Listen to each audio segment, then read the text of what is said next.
Okay, good morning. Welcome to Bears and Bulls. I'm John Vincent Ong. This is the official coverage of the Philippine Stock Exchange. In this segment, we're going to be interviewing entrepreneurs to teach you how to stretch your peso while you watch the stock exchange. So for our topic today, we're going to be talking about IT, how the entrepreneur can invest in IT, embrace it. It's not something to be scared of. And for today, we have Chairman of Headway Corporation, Mr. Mike Cardenas. He's been in IT for more than 25 years, so he has a lot to say about IT and what it can do for your business. So to get the ball rolling, Mike, how did you get into the IT business? Well, John, I got the IT business back in '78. I applied at IBM and I became an IBM salesman. I stayed with that company for about 15 years in a variety of positions. Then moved on to another company, an IT company called Altel.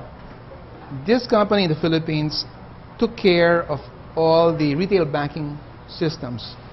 Basically, the heart and soul of banks like Metro Bank, BPI, the big banks then and now.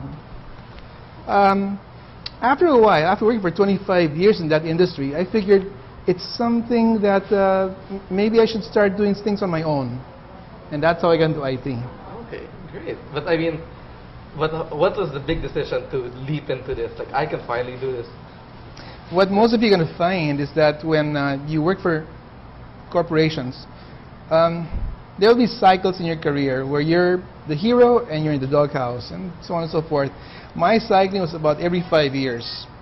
At the end of the day, I thought that perhaps after 5 good cycles, it's time to strike off on my own. And that's where it was a little tricky. You see, 25 years of being an employee, it's not easy. You're insured of getting your paycheck every 15th of the month and every 30th of the month. If you're an entrepreneur, there's nothing certain. So it's actually the tolerance to uncertainty which I value the most. Okay. So now I just want to ask about your partner, about finding the right partners into starting a business, because you have Flo, who's in the business. Maybe you can talk about that. It's always important to have good business partners, well, good people in your executive team. In this particular case, at the later part of my career as an employee, I met up with this German guy, and he had entrepreneur ideas. At the same time, he said that Europe was then boring, and I'm sure he had a good time down here with all the Filipinas. Well, but bottom line, we both decided to start up a company called Headway. That was 5.5 years ago, and it's been a fascinating adventure ever since. Finding the right partner means not somebody that you will compete with, but more somebody that will be able to supplement your weaknesses, work with you in tandem, and keep that ball rolling. Okay. Of course, that's critical thinking is important, Yeah. So what are the virtues that you saw in Flo? In like, this is the right person to be with, and what did he complement from you?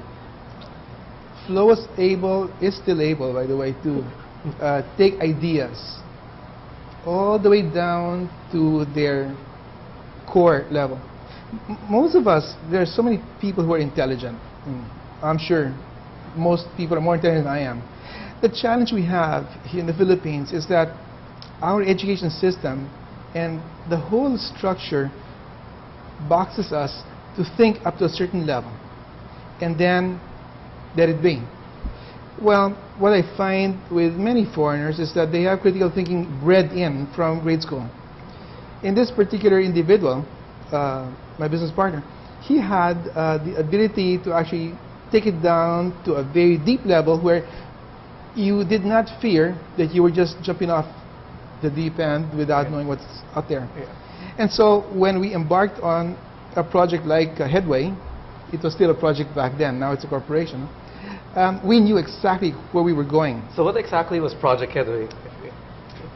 Well, we were working at the time for a company half owned by Fujitsu and half owned by some locals.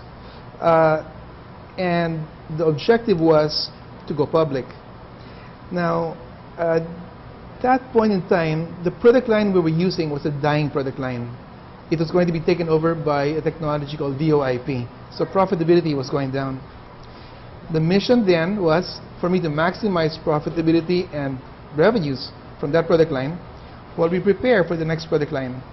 The company did not have a product line, the next one. So that was Flo's mission, find those products. And that was Project Headway.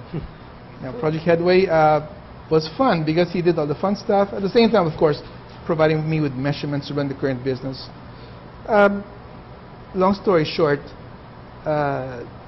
we decided to move out of that company, and nobody took on the concepts of Project Headway. So there we were, Christmas, I think, of 2002 or some such, 2003. And, okay, what do we do with our lives, you know? Well, we have lots of these ideas back here. Why don't we get into business? A no-brainer, right? I mean, no-brainer.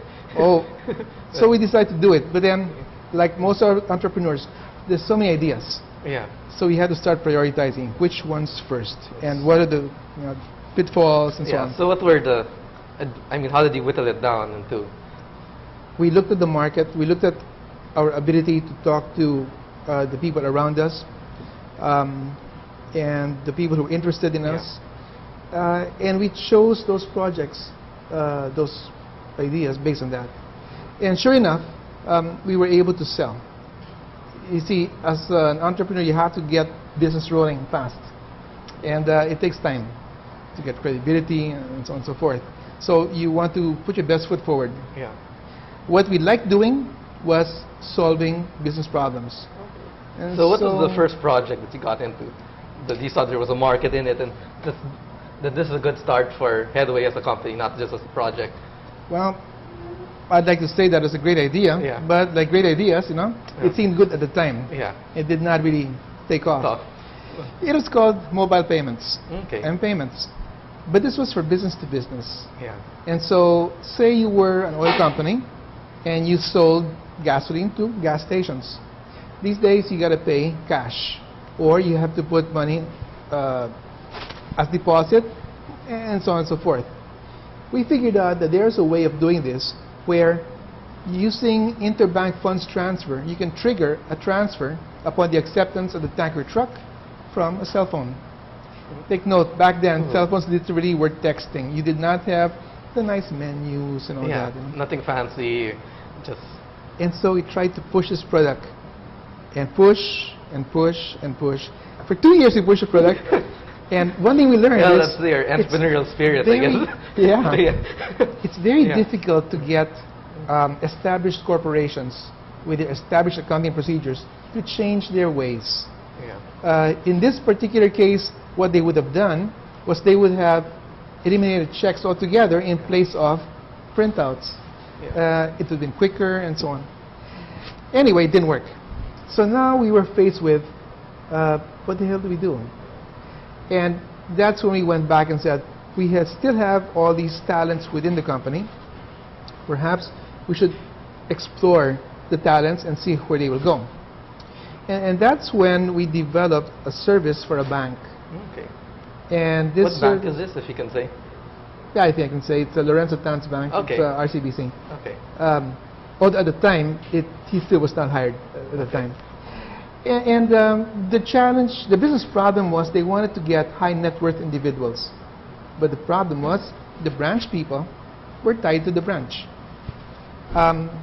We developed a system that enabled a branch employee with a machine to go untethered from the bank, go out to a high net worth individual. I suppose you are one.